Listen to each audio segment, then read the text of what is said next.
Minha namorada gritou na frente de todo mundo. Você nunca seria um bom marido. Eu não vou me casar com você. Eu não disse nada. Apenas olhei para ela e fui embora. Mais tarde naquela noite, recebi uma mensagem inesperada de uma amiga dela. Você sequer sabe o que aconteceu depois que saiu? Tenho 29 anos, e até 3 semanas atrás, acreditava que minha vida estava completamente encaminhada. Eu estava com Sarah havia quase 4 anos.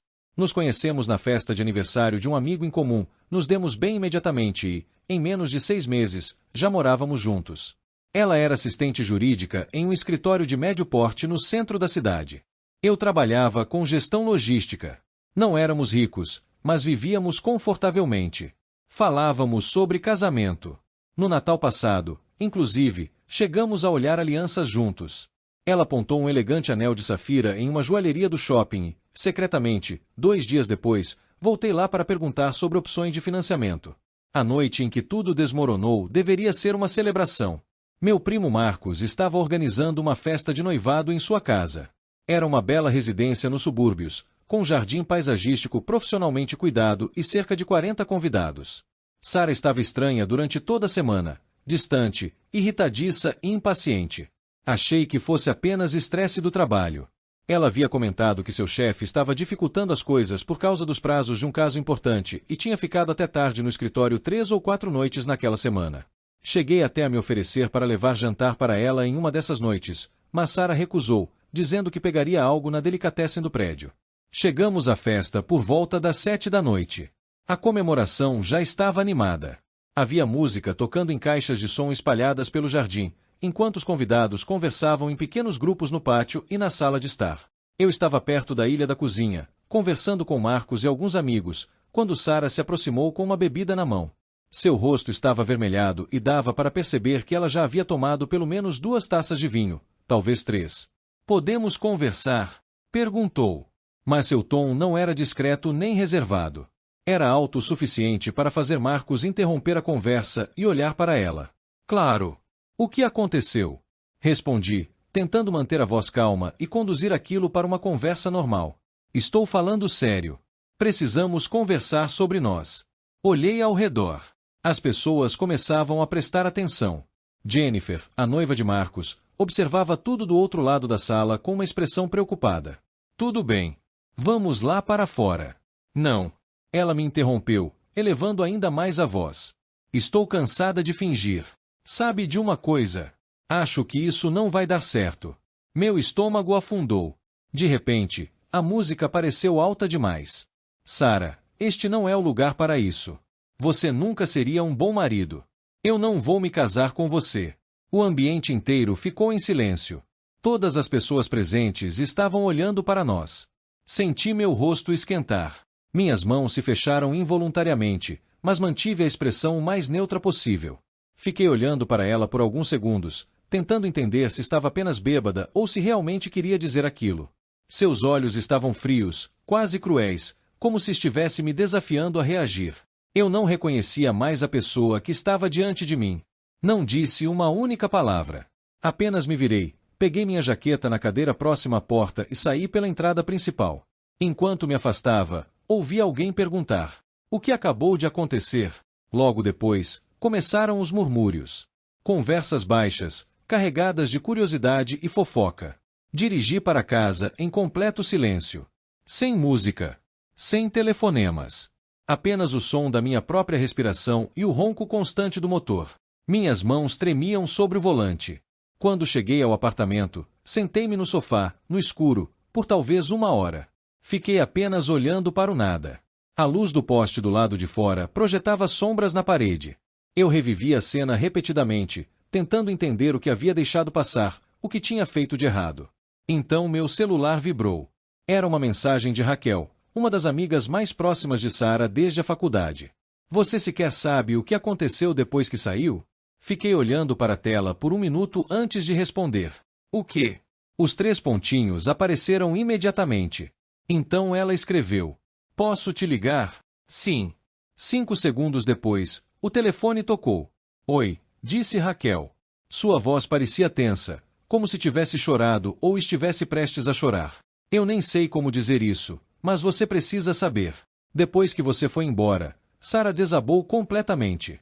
Ela começou a chorar e dizia que não queria ter falado aquilo, que estava apenas assustada. Raquel fez uma breve pausa. Mas essa nem é a pior parte. Qual é a pior parte? Até para mim, minha voz parecia vazia. Raquel hesitou. Ao fundo, eu conseguia ouvir o barulho da festa, pessoas conversando, copos se chocando. Jake, o irmão do Marcos, estava lá. Você conhece o Jake, certo? Eu conhecia. Jake era o irmão mais novo de Marcos, tinha cerca de 26 anos, trabalhava no mercado financeiro, vestia-se bem demais para qualquer ocasião e falava alto demais sobre seus investimentos e sua rotina de academia. Sim, conheço. Raquel respirou fundo. Sarah está saindo com ele há pelo menos 2 meses. Foi como se o chão desaparecesse sob meus pés. O quarto pareceu girar. O quê? Eu não sabia até esta noite. Juro. Não fazia ideia. Depois que você saiu, Jake se aproximou para consolá-la. Colocou o braço em volta dela, e Sarah se apoiou nele como se aquilo fosse a coisa mais natural do mundo. Raquel continuou. Não parecia um amigo consolando uma amiga. Parecia que eles estavam juntos. Então ouvi Jake dizer, você disse que terminaria tudo de forma limpa. Esse não era o plano. Foi nesse momento que entendi o que estava acontecendo. Cerca de 20 minutos atrás, confrontei Sarah no banheiro. Ela admitiu tudo. Eu não conseguia falar. Meu cérebro tentava processar aquelas palavras, mas tudo parecia surreal, como uma cena de um filme ruim. Ela disse que tudo começou em um evento de trabalho, em setembro, onde Jake também estava. Raquel preencheu o silêncio. Eles se encontraram, começaram a conversar e, depois, simplesmente aconteceu. Sua voz carregava a indignação. Foi isso que ela disse. Como se tivesse sido um acidente. Mas 2 meses não são um acidente. São uma escolha feita repetidamente. Finalmente consegui perguntar. Ela ainda está aí? Sim. Ainda está na festa, agindo como se fosse a vítima. Algumas pessoas estavam tentando confortá-la, mas, sinceramente, a maioria parecia desconfortável. Jennifer estava furiosa. Acho que queria que Sarah fosse embora da festa. Obrigado por me contar, respondi. Minha voz falhou um pouco na última palavra. O que você vai fazer agora? Perguntou Raquel. Ainda não sei. Desligamos, e eu permaneci sentado no escuro por mais 1 hora. Então algo mudou na minha mente. Pela primeira vez naquela noite, comecei a pensar com clareza. Abri meu notebook e entrei na nossa conta bancária conjunta, aquela que havíamos criado cerca de 2 anos antes para pagar aluguel e contas da casa. Cada um de nós depositava uma quantia fixa todos os meses. A ideia era facilitar a administração das despesas. Comecei a analisar as movimentações dos últimos meses. No início, tudo parecia normal: aluguel, conta de luz, internet, supermercado. Então notei algumas cobranças que não reconheci. Um restaurante chamado Provisions, um estabelecimento sofisticado no centro da cidade onde eu nunca tinha estado. Valor: $180, 2 meses antes. 3 semanas depois, outra cobrança no mesmo local, $210. Em seguida, encontrei uma despesa de hotel, registrada 4 semanas antes, $340 em um hotel boutique localizado a apenas 15 minutos do nosso apartamento. Naquele fim de semana, Sarah havia me dito que participaria de uma conferência de trabalho em Chicago.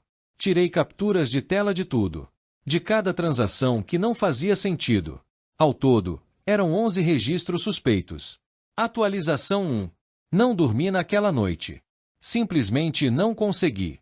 Fiquei sentado no sofá, com o notebook aberto, encarando aqueles extratos bancários e pensando em todas as mentiras que ela havia contado. Todas as vezes em que disse que precisaria trabalhar até tarde. Todas as vezes em que estava cansada demais para sair comigo nos fins de semana. Todas as vezes em que provocou discussões por motivos insignificantes. Agora eu percebia que, provavelmente, era porque se sentia culpada. Por volta das 6 da manhã, ouvi a porta do apartamento se abrir. Sarah entrou silenciosamente, como se tentasse não me acordar. Ainda usava o mesmo vestido da festa e parecia completamente exausta. Eu estava sentado à mesa da cozinha, com o notebook aberto e uma xícara de café que já havia esfriado havia mais de 1 hora. Quando me viu, ela congelou. Precisamos conversar, eu disse. Ela largou a bolsa sobre o balcão e cruzou os braços em uma postura defensiva. A maquiagem estava borrada sob os olhos, e o cabelo, completamente desalinhado. Eu sei que estraguei tudo ontem à noite. Eu estava bêbada e não queria dizer. Há quanto tempo você está dormindo com Jake? O rosto dela empalideceu instantaneamente. Toda a cor desapareceu de suas bochechas. O quê? Não minta para mim. Raquel me contou. E eu encontrei os extratos bancários. Girei o notebook para que ela pudesse ver a tela com todas as cobranças destacadas. Ela encarou os registros por vários segundos. Sua boca se abria e fechava, como se procurasse palavras. Então seus ombros cederam. Simplesmente aconteceu. Não foi planejado. 2 meses não são algo que simplesmente aconteceu, Sarah. 2 meses são um relacionamento. 2 meses são uma escolha feita todos os dias. Eu estava confusa, respondeu ela, com a voz falhando. Nós estávamos juntos há tanto tempo, e eu comecei a me perguntar se era realmente isso que eu queria. Tudo parecia tão rotineiro. Jake me fazia sentir, não sei, animada de novo. Como se a vida não fosse tão previsível. Então você me humilhou na frente de 40 pessoas porque estava entediada. Eu sentia a raiva crescer dentro de mim, quente e cortante. Isso não é justo. Não. O que não é justo é eu passar 4 anos construindo uma vida com alguém que estava procurando uma opção melhor pelas minhas costas. Fiz uma pausa. O que não é justo é eu estar pesquisando formas de financiar um anel de noivado, enquanto você gastava nosso dinheiro compartilhado em quartos de hotel com o irmão do meu primo. Foi nesse momento que ela começou a chorar. Mas aquilo me pareceu manipulador. As lágrimas pareciam mais uma ferramenta do que um arrependimento genuíno. Eu sinto muito. De verdade. Cometi um erro. Não podemos conversar sobre isso. Não podemos tentar resolver. Não há nada para resolver. Respirei fundo. Quero você fora deste apartamento até o final da semana. Ela me encarou, incrédula. Este apartamento também é meu. O contrato está no meu nome. Você se mudou para cá 1 ano depois de eu já morar aqui. Confira os documentos se não acredita. Ela me olhou como se eu tivesse lhe dado um tapa. Você realmente vai me expulsar? Você destruiu tudo no momento em que foi para a cama com Jake. Eu estou apenas oficializando isso. Sarah saiu da cozinha sem dizer mais nada. Pouco depois, ouvi a porta do quarto bater com força. Então ouvi seu choro do outro lado da parede. E não senti pena. Atualização 2. Sarah se mudou 4 dias depois. Ela tentou levar alguns móveis que eu havia comprado antes mesmo de conhecê-la. A mesa de centro. Uma estante. Até mesmo o liquidificador mais caro. Mas eu tinha guardado todos os recibos em uma pasta no computador, e ela acabou desistindo. Todo o processo foi frio e mecânico. Mal conversávamos, exceto para tratar de questões práticas. Vou levar os pratos. Foram um presente da minha mãe. Tudo bem. Era sempre algo nesse estilo. Os pais dela apareceram em uma manhã de sábado com um caminhão de mudança. O pai sequer conseguia olhar para mim. Já a mãe me lançava olhares de pena, como se eu fosse o responsável por toda aquela situação. Não me dei ao trabalho de explicar nada. Jake, por outro lado, tentou entrar em contato. 2 dias depois de Sarah se mudar, ele me enviou uma longa mensagem. Pediu desculpas. Disse que nunca imaginou que as coisas chegariam tão longe e que me respeitava demais para permitir que aquilo destruísse sua relação com Marcos. A mensagem tinha 5 parágrafos inteiros, repletos de frases como: assumo total responsabilidade. E espero que um dia possamos superar isso. Não respondi. Apaguei a mensagem e bloqueei seu número. 2 dias depois, Marcos me ligou. Ouvi falar do que aconteceu, disse ele. Jake me contou a versão dele, mas eu queria ouvir a sua. Contei tudo. Cada detalhe. A humilhação pública. O caso extraconjugal. Os extratos bancários. As despesas com hotéis. As mentiras. Marcos ouviu tudo sem me interromper uma única vez. Quando terminei, ele permaneceu em silêncio por um longo momento. Então, finalmente falou. Sinto muito, cara. Eu realmente não fazia ideia. Houve outra pausa. Jake é meu irmão, mas o que ele fez foi completamente imperdoável. Não estou tentando arrumar desculpas para ele. Eu agradeço por isso. Pelo que vale, Jennifer já retirou o convite de Sarah para o casamento. Ela seria uma das madrinhas. Quanto ao Jake, estou mantendo ele sob rédea curta. Ele também não fará mais parte da cerimônia. Marcos suspirou antes de continuar. Jennifer queria que ele fosse completamente excluído, mas ele ainda é meu irmão. Então poderá comparecer apenas à cerimônia. Nada de recepção. Aquilo me trouxe uma pequena sensação de satisfação. Mas não apagava a traição. Nada poderia apagar. Atualização 3. Cerca de 2 semanas depois que Sarah se mudou, recebi uma mensagem dela no Instagram. Era longa, confusa e cheia de justificativas. Basicamente, dizia que havia cometido o maior erro da vida dela e queria me encontrar para conversar. Também disse que Jake havia se mostrado uma pessoa muito diferente daquela que ela imaginava e que finalmente percebeu que era comigo que realmente queria estar.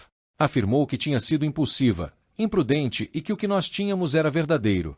Eu nem sequer abri a mensagem inteira. Simplesmente a bloqueei no Instagram, no Facebook e até no e-mail, para garantir. Mas é aqui que a história fica interessante. Alguns dias atrás, um amigo em comum chamado Tyler entrou em contato comigo e revelou o verdadeiro motivo pelo qual Sarah estava tentando voltar. Aparentemente, Jake estava saindo com outra mulher durante todo o período em que esteve com Sarah. Era uma colega de trabalho chamada Amanda. Quando Sarah descobriu, viu uma mensagem no celular dele. Ela o confrontou. A resposta foi devastadora. Jake basicamente disse que Sarah não passava de um caso passageiro. Que nunca teve a intenção de levar aquilo a sério. Que tudo não passava de diversão. E que Amanda era sua verdadeira namorada. Sarah ficou arrasada. Tyler contou que ela apareceu no apartamento dele às 10 da noite, chorando e perguntando o que deveria fazer. E, para piorar ainda mais a situação, ela foi demitida do emprego naquela mesma semana. Segundo Tyler, Sarah vinha chegando atrasada repetidamente, perdendo prazos importantes e acumulando problemas no trabalho. A situação chegou ao limite quando ela teve uma discussão aos gritos com o chefe por causa de um erro em um processo de arquivamento. O chefe já vinha sendo paciente havia semanas, mas aquela briga foi a gota d'água. Tyler também contou que Sarah passou a procurar diversos amigos em comum, tentando convencer alguém a falar comigo e pedir que eu a aceitasse de volta. Ninguém quis ajudar. Algumas pessoas chegaram a dizer diretamente que o que ela fez era imperdoável. Atualização final. Já se passaram 3 semanas desde aquela noite na festa de Marcos. Ainda estou processando tudo, mas, sinceramente, me sinto mais leve. O apartamento está mais silencioso, é verdade. Mas voltou a ser meu. Mudei a disposição dos móveis, me desfiz de tudo que me lembrava dela, joguei fora fotografias, doei alguns livros que havia deixado para trás e até troquei os lençóis da cama. Também comecei a frequentar a academia antes do trabalho e tenho lido mais. Pequenas coisas que me fazem sentir que estou recuperando minha vida. Marcos e eu continuamos próximos. O casamento dele acontecerá em 2 meses e eu continuo convidado. Na verdade, voltei a fazer parte do cortejo como padrinho. Jake não estará na recepção. Marcos manteve sua decisão. Pelo que fiquei sabendo, Jake e Sarah ainda tentaram manter um relacionamento por cerca de 1 semana depois que ela descobriu a existência de Amanda. Mas aquilo desmoronou rapidamente. Jake bloqueou o número dela. Sarah chegou a aparecer no apartamento dele uma vez.